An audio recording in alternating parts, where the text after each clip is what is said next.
എല്ലാവർക്കും നമസ്കാരം. പുതിയൊരു വീഡിയോയിലേക്ക് സ്വാഗതം.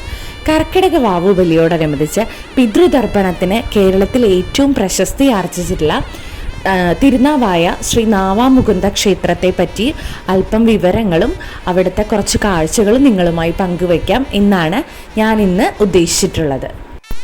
മലപ്പുറം ജില്ലയിലെ തിരൂർ താലൂക്കിൽ തിരുനാവായ എന്ന സ്ഥലത്ത്, കൃത്യമായി പറഞ്ഞാൽ തിരൂർ കുറ്റിപ്പുറം റോഡിൽ തിരുനാവായ എന്ന സ്ഥലത്താണ് ശ്രീ നാവാമുകുന്ദ ക്ഷേത്രം സ്ഥിതി ചെയ്യുന്നത്.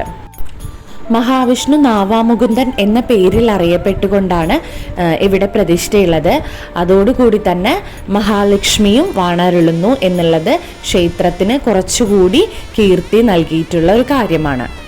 നവയോഗികൾ എന്നറിയപ്പെട്ടിട്ടുള്ള 9 സന്യാസിവര്യരാണ് ഇവിടെ പ്രതിഷ്ഠ നടത്തിയതെന്നും അതിൽ 8 പേര് നടത്തിയ പ്രതിഷ്ഠകളും അവരോടുകൂടി ഭൂമിയിലേക്ക് പൂണ്ടുപോയി എന്നും 9ാമത്തെ സന്യാസിവര്യൻ നടത്തിയ പ്രതിഷ്ഠയാണ് ഇന്ന് അവിടെയുള്ള നാവാമുകുന്ദ പ്രതിഷ്ഠ എന്നുമാണ് ഐതിഹ്യം പറയപ്പെടുന്നത്.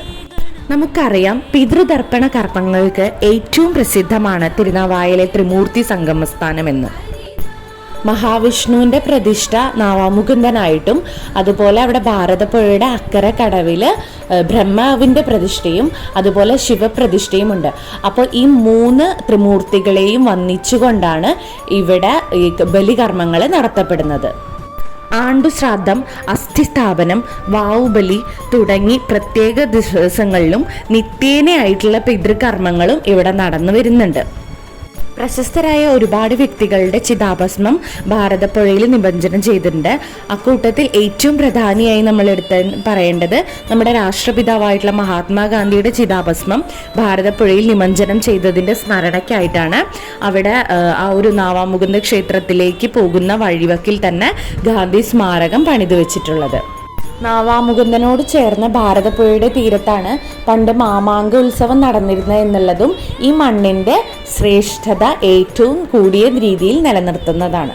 പ്രധാന പ്രതിഷ്ഠയായിട്ടുള്ള മഹാവിഷ്ണു നാവാമുകുന്ദനോടുകൂടി മഹാലക്ഷ്മിയും അതുകൂടാതെ ഗണപതി, അയ്യപ്പൻ എന്നിവരും, അതുപോലെ പ്രധാന പ്രതിഷ്ഠയുടെ പിൻഭാഗത്തായിട്ട് ശിവന്റെ ഒരു സാങ്കല്പിക പ്രതിഷ്ഠയും ഉണ്ട് എന്നാണ് വിശ്വസിക്കുന്നത്. തിലഹോമം, സായുജ്യ പൂജ തുടങ്ങി മരിച്ചുപോയ ആത്മാക്കൾക്ക് വേണ്ടിയിട്ടുള്ള പ്രത്യേക വഴിപാടുകളും ഈ അമ്പലത്തിലെ പ്രധാന സവിശേഷതയാണ്. മലബാർ ദേവസ്വം ബോർഡിന്റെ കീഴിൽ പ്രവർത്തിക്കുന്ന ഈ ക്ഷേത്രത്തിലെ പ്രധാന ഉത്സവം എന്ന് പറയുന്നത് മേടമാസത്തിലെ വിഷു സംക്രമണം കണികണ്ടുണരുന്നത് മുതൽ 10ാം ദിവസം ഉദയത്തിന് ആറാട്ടോടെ അവസാനിക്കുന്ന കൊടിയേറ്റ് ഉത്സവം തന്നെയാണ്. ഈ വർഷം കർക്കിടക വാവുബലി നാളുകളുടെ സമയക്രമത്തിൻ്റെ മാറ്റം കൊണ്ട് 2 ദിവസങ്ങളായിട്ടാണ് നടത്തപ്പെടുന്നത്. അപ്പോൾ അതിൽ ആദ്യത്തെ ദിവസത്തെ കുറച്ച് കാഴ്ചകളാണ് ഞാനിവിടെ പങ്കുവച്ചിട്ടുള്ളത്. നല്ല തിരക്കുണ്ടാവുന്ന 2 ദിവസങ്ങളാണിത്. തലേ ദിവസം മുതൽ തുടങ്ങുന്ന ബുക്കിങ്ങും ടോക്കണും എടുക്കും. അതുപോലെ തന്നെ തലേ ദിവസം തന്നെ ആളുകൾ അവിടെ വന്ന് താമസിച്ച് നേരത്തെ രാവിലെ 2:30-3 മണിയോട് കൂടിയിട്ട് ബലികർമ്മങ്ങൾ അവിടെ ആരംഭിക്കുന്നുണ്ട്.